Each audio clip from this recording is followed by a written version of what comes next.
Hello, and welcome to Day by Day True Crime Stories, the podcast where we explore a different crime or justice milestone from this day in history. I'm your host, Kona Gallagher, and today is June 26th. On this day in 2011, the city of Macon, Georgia was shaken by a crime that still haunts those who remember it. Lauren Giddings, a recent law school graduate with a promising future, vanished without a trace. Days later, a grisly discovery would expose a story of obsession, betrayal, and violence. Today, we're looking back at the heartbreaking murder of Lauren Giddings. Let's get started.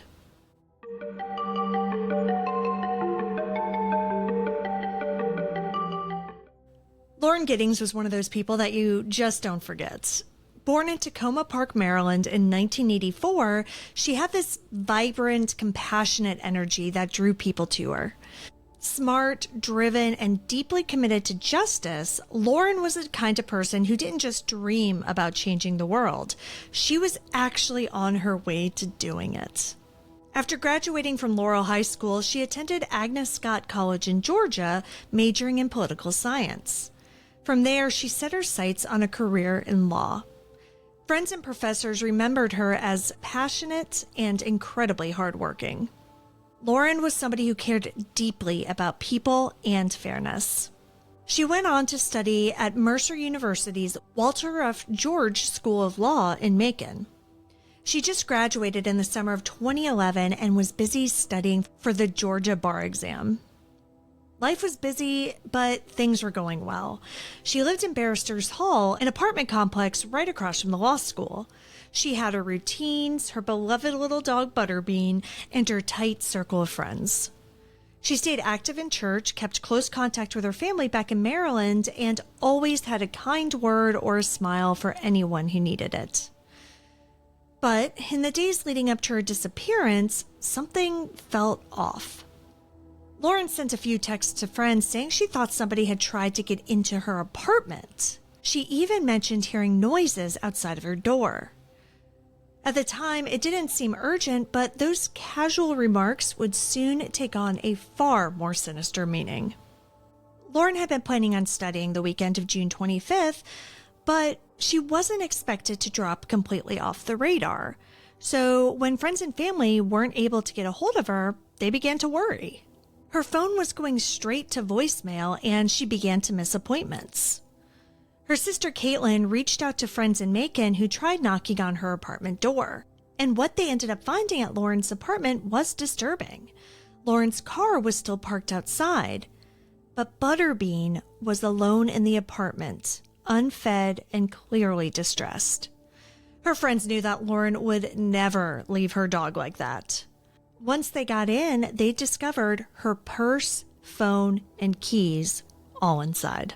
Now, her apartment didn't look disturbed. It looked as though she'd simply vanished. By June 29th, police were involved. On June 30th, officers canvassed the property. That's when they noticed a terrible smell coming from one of the trash bins outside of the complex. Inside were black plastic bags, and in one of those bags was a human torso. Forensic testing confirmed the worst. The torso belonged to Lauren Giddings. Tragically, it was the only part of her body that was ever recovered. Investigators believed that she had been killed in her apartment, dismembered, and placed in the bin. Thankfully, police noticed that smell and went and searched the bin just hours before the garbage was due to be collected. If they hadn't followed that hunch and done that investigation right then, the evidence they needed could have been lost forever. Later luminol testing of Lauren's bathroom showed traces of blood. Someone had tried to clean up, but evidence had seeped between the tiles and the floorboards. The killer had been careful, but not careful enough. One of the first people that police interviewed was a familiar face, Stephen McDaniel, Lauren's next-door neighbor. He had just graduated from Mercer Law, too. In public, Stephen came across as socially awkward and soft-spoken. He was maybe a little odd, but nothing more. He even gave a local news interview expressing concern about Lauren. But midway through, when the reporter mentioned that a body had just been found, Stephen visibly froze. He stammered, fell silent, and eventually said, quote, "I think I need to sit down," end quote. That moment went viral, and it made investigators even more curious. When police searched Stephen's apartment, the truth started to emerge. They found a master key to Barrister's Hall, which gave him access to every apartment, including Lauren's. They found gloves, cleaning supplies, and disturbing writings. On a flash drive, there were voyeuristic photos of Lauren that had been taken without her knowledge. There were also documents describing scenarios that were eerily similar to Lauren's murder. Stephen McDaniel was arrested for burglary as investigators worked to build a case for homicide. The quiet, awkward law student had become the prime suspect in a brutal killing. For years, McDaniel denied everything, but in 2014, he took a plea deal.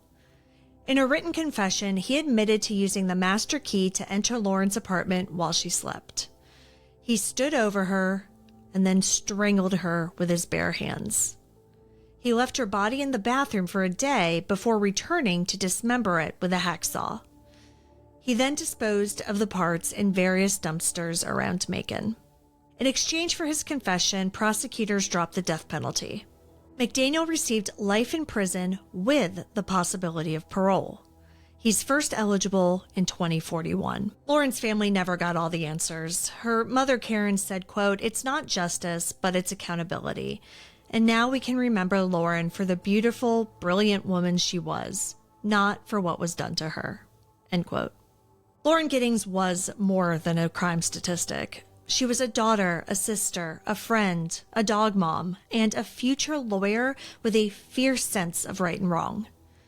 In her memory, Mercer Law created the Lauren Teresa Giddings Scholarship for students pursuing public service.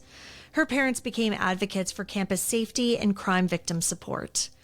Her story is still told today, not just because of the horror of her death, but because of the light she brought to the people around her. Lauren Giddings was the type of person who made others feel seen and valued. She wanted to make the world a better place. And even in her death, her legacy continues to do just that. Thank you for joining me on today's episode of Day by Day True Crime Stories. If you were moved by Lauren's story, please subscribe, rate, and review this podcast. It'll help us grow. And be sure to join me again tomorrow as we explore another significant event in true crime history. Until then, stay safe and remember that behind every headline is a life worth remembering. Day by Day True Crime Stories is a Little Monster production. Hey, you can do it!